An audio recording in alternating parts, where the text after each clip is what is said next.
भारतातील प्रत्येक देवी मागे एक महान त्याग, एक वेदनादायक कथा आणि एक अद्भुत चमत्कार दडलेला असतो। आज आपण जाणून घेणार आहोत रेणुका माता यल्लम्मा देवी कशी बनली।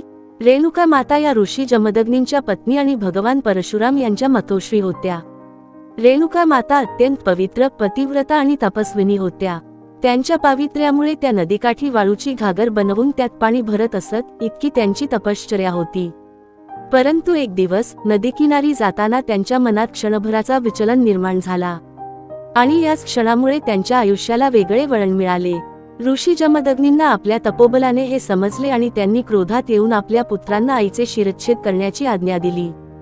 4 पुत्रांनी ही आज्ञा नाकारली, पण परशुरामांनी पित्याची आज्ञा पाळली। आईचा शिरच्छेद झाल्यावर जमदग्नी ऋषींना पश्चात्ताप झाला। तेव्हा परशुरामांना वरदान मागायला सांगितले गेले। परशुरामांनी आईला पुन्हा जिवंत करण्याची मागणी केली।